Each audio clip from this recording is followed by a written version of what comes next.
Shalom saudaraku dalam Tuhan. Saudara, Ustadz Kainama mengatakan bahwa dia sudah lulus sarjana teologi, bahkan sampai S3, saudaraku dalam Tuhan. Apakah benar demikian? Nah, di video berikut ya, dua orang teman daripada Ustadz Kainama menceritakan latar belakang Ustadz Kainama, dan ada hal yang sangat mengejutkan dari cerita mereka. Nah, saudara orang Tuhan, mari kita mendengarkan ceritanya terlebih dahulu di video berikut ini. Saya Evert Terik. Saya teman kecilnya Agus. Nama saya Agustinus Christopher Kainama. Atau kita di Priuk panggil dia tuh Buta. Agus Buta. Iya. Kenapa itu dipanggil Agus Buta itu? Karena dia pakai kacamata. Kalau nggak lihat, kalau dia lepas kacamata nggak lihat. Agak susah benar. Agak susah lihat. Agak susah, makanya dipanggil. Makanya kita. Panggilan. Ya. Panggil di Priuk ya? itu kita Buta. Kita rumah dekat. Saya lahir besar di Tanjung Priuk dan kita sekolah minggunya bareng karena pengajar sekolah minggunya itu kakaknya Agustinus Kainama ini ya. Kakaknya itu salah satu guru sekolah minggu favorit saya. Oh, siap. Ya, kakaknya itu baik. Siap. Kakaknya baik, Kanona itu baik. Itu jadi kalau dibilang kenal Agus, saya lebih mengenal Agus daripada mungkin istrinya. Ya, dia pernah tinggal sama saya bawa dari Tanjung Priuk ke Bogor, dan aktif di GPIB Sebaot Bogor itu karena saya. Dan itu valid, silahkan dicek. Kalau memang tidak ada, ya masa bisa Anda bilang ada. Orangnya sudah jadi Islam kok. Come on, wake up, jangan tidur melulu.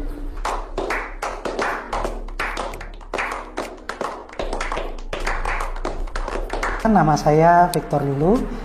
Jadi saya pertama kali tahu Pak Agus ini adalah ketika saya bergabung di Paduan Suara. Nama Paduan Suaranya Paduan Suara Salvation. Jadi itu adalah paduan suara interdenominasi, beberapa gereja yang anak-anak mudanya bergabung jadi satu. Choir gitu ya. Choir. Dan Pak Agus ini adalah seorang asisten pelatih. Oh, dia asisten pelatih. Asisten pelatih di Paduan Suara yang saat itu dipimpin oleh Pak Dede Nainggolan. Oke, namanya sekalian disebut supaya bisa di cross check ya. Betul. Oke. Jadi Pak Dede Nainggolan adalah pimpinannya dan Pak Agus ini adalah asisten pelatih. Dan beliau juga secara luar biasa menguasai semua angka not balok, dia pintar sekali. Selesai strata 1 dari Sekolah Tinggi Teologi yang ada di Jakarta. Sejak S1 saya di Sekolah Tinggi Teologi Jakarta, Jalan Proklamasi nomor 27 Menteng. Mengambil kuliah yang pertama di Teologi Jakarta S1-nya. Iya. Tidak semua orang yang selesai teologi dengan latar belakang, misalnya ada nama, lalu di belakangnya ada huruf S besar, T besar, H kecil, atau sarjana teologi, otomatis menjadi seorang pelayan yang sering kita kenal sebagai sebutannya adalah pendeta. Dan saya bersyukur kepada Allah izinkan saya untuk masuk ke dalam situasi tersebut. Dia clear mengatakan dia itu selesai S1 di STT Jakarta Menteng, dan dia bilang bahwa yang tamat STT STH itu gelar sarjana teologi tidak semua jadi pendeta, tapi dia bilang dia jadi pendeta. Apa yang terjadi? Apakah benar ini perkataan dari Kainama? Ya aneh.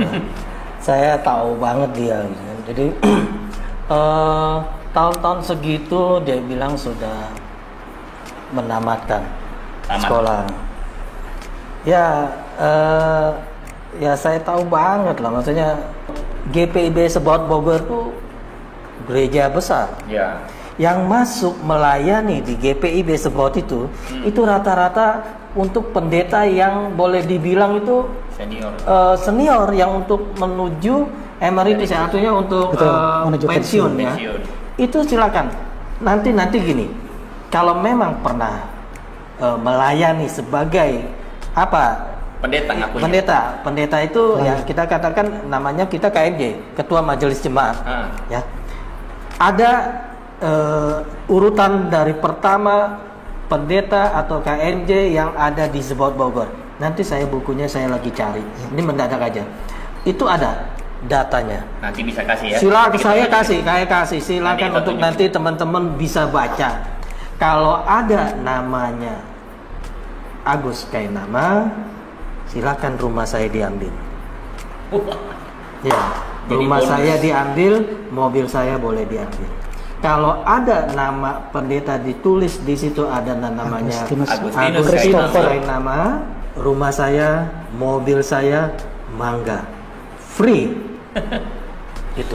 Kalau ada yang penonton semua yang bisa menunjukkan bukti yang valid, apa? Kalau dia kan valid. Oke. Ini valid. Dia jago bahasa Inggris. Saya jagonya bahasa Kupang. Saya aktivis juga di GPI Sport Bogor. Aktivis juga ya, di GPI dari pemuda sampai PKB saya pengurus.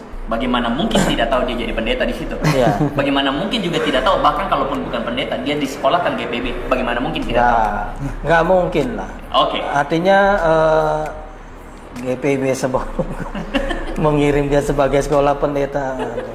Dengan saya menyelesaikan S2 saya di bidang teologi liturgi di Leiden sana, di negeri Belanda, saya tidak pernah mendapatkan atau membayar sendiri setiap rupiah yang keluar untuk pendidikan saya. Semuanya ditanggung oleh pihak lembaga kekristenan atau lembaga gereja. Namanya Sinodal GPIB atau Gereja Protestan Indonesia Bagian Barat. Ya kalau kita di periuk ngomong ya lu nggak usah ulo lah segala macam, lu nggak usah 378 lah. Itu mesti harus dijelaskan gitu ya.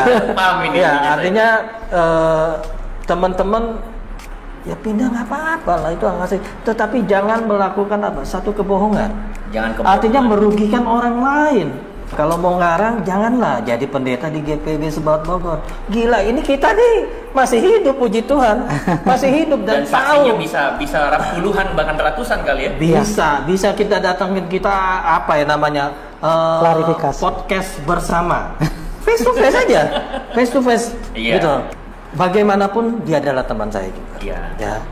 Yang saya kurang suka itu adalah janganlah mengobrol kebohongan. Ya, dia bilang. Pindah agama, silakan. Pertemanan itu tidak akan pernah putus bagi saya. Kita dari kecil, gitu kan. Sampai dia menikah, saya yang menjodohinnya, almarhum istrinya itu sampai saya itu sudah anggap istrinya itu almarhum itu seperti adik saya sendiri. Iya. Artinya, Gus, sudahlah, nggak usah berhenti.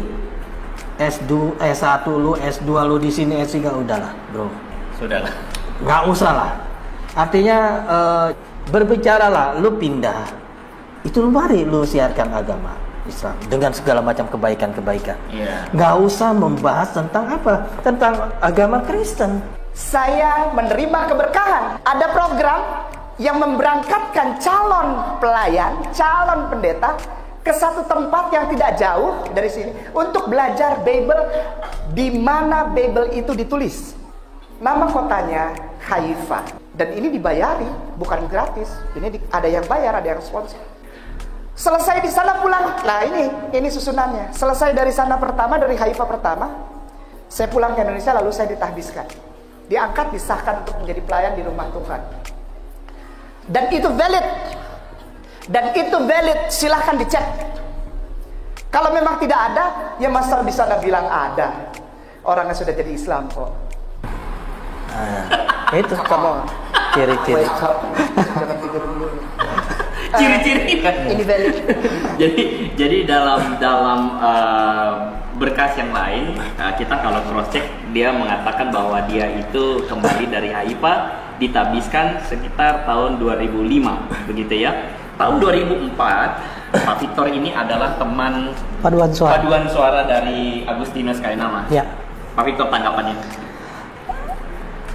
Saya hanya bisa tertawa ya. Kenapa? Karena di tahun yang disampaikan 2005 beliau balik dari Belanda katanya. Ya. Balik dari Leiden, Belanda, sempat ke Haifa dulu. Betul. Berarti udah S2 ya. Iya. Habiskan jadi pendeta. Iya. Lalu 2004 bergabung dengan Pak Victor bergabung dengan ya, Paduan Suara. Paduan Suara. Dan waktu itu Kainama adalah asisten pelatih di sana. Mungkin Pak Victor mungkin bisa lihat asisten pelatih Pak Victor ini bolak-balik Belanda tiap satu malam begitu. Saya nggak tahu kalau karena selama ini yang saya tahu dia selalu ada di Bogor, tidak kemana-mana. Iya. Nggak kemana-mana. Nggak kemana-mana. Dan tugas dia hanya satu, melatih paduan suara. Dan saya dilatih langsung sama beliau. Apa dia naik private jet? Saya nggak tahu juga. Mungkin dia private jet malam-malam ke Belanda mungkin. Mungkin pintunya Doraemon ya.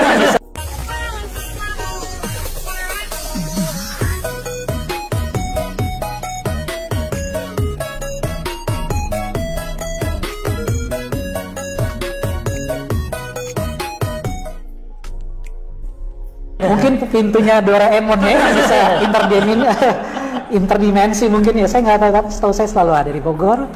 Dan ketika saya bergabung di 2004 beliau ada di sana, dan kalau dibilang 2005 sudah mulai aktif melayani, masih ada di paduan suara. Masih ada di paduan suara. Masih ada di paduan suara. Selama itu kan Pak Evert juga aktif di GPIB itu. Dia pelayanan dia apa sih itu? Ya gini, sebelum di pentabisan menjadi pendeta, yang saya tahu kan ada masa vikaris ya, vikaris. Masa vikarisnya. Masa vikarisnya di mana? Di Sebot Bogor di mananya? Di itu mungkin Jagorawi keluar itu kafe Jagorawi. Mungkin. Atau di puncak bro. Ini valid. Yang dulu kita. Itu. Jadi gini, nggak ada. Tahun segitu, ya saya masih hidup bro, masih ada. Gila, kalau diangkat menjadi itu, saya orang yang pertama yang tahu. Saya punya sahabat menjadi pendeta dan tamatan S1, S2, S3 entahlah, mau S4 mau SM5 kayak merek handphone ya. Jadi saya pasti orang yang pertama diundang dan mungkin saya bangga. Paling bangga ini Bung Evert pasti ya. Saya yang bawa dari Priuk dari rumah dan sampai jadi. Kita nggak ada satu masalah. Perbedaan itu nggak ada satu masalah. Baik. Yang bermasalah itu apabila ngarangnya 378-nya. Ini yang jadi satu masalah. Kasihanlah GPIB Sebot Bogor itu sudah banyak memberikan kontribusi. Iya. Jangan dibawa-bawa pendeta KMJ, kasihan pendeta-pendeta kita nih. Gitu. Nanti bisa bangun dari kubur kalau dengar ini ada satu lagi nih pendeta ini ngaku-ngaku gitu kan. Baik, saudara Tuhan, itu videonya kita sudah simak percakapan ya beberapa orang di video tadi ya, dimana mereka menceritakan kisah atau latar belakang Ustadz Kainama ya. Jikalau selama ini Kainama mengatakan bahwa dia sudah tamat S1 bahkan sampai S3 di Haifa, dan dia juga sudah melayani segala macam. Saudara dalam Tuhan ya, kita mendengarkan kesaksian di video tadi bahwa Kainama tidak demikian ya. Dia hanya guru musik ya, asisten guru musik di salah satu gereja ya. Dan saudara dalam Tuhan ya, wajarlah kalau selama ini Kainama tidak mengerti Alkitab. Kalau dia membahas Alkitab setelah dia mualaf, dia selalu menggunakan Google ya. Kenapa? Karena memang dia tidak mengerti tentang Alkitab ya. Dia tidak paham Alkitab sama sekali tanpa bantuan Google ya. Makanya kalau Kainama bicara ya, tidak bisa ngomong tanpa harus dibantu oleh Google. Mesti ada Google ya. Selalu dia berkata buka Google ya. Nah, saudara dalam Tuhan ya, selebihnya saudara bisa tanggapin sendiri. Silahkan tulis tanggapan saudara di kolom komentar. Berikan tanggapan yang baik, yang positif, terutama tanggapan yang memuliakan Tuhan. Tuhan Yesus memberkati kita semua. Shalom.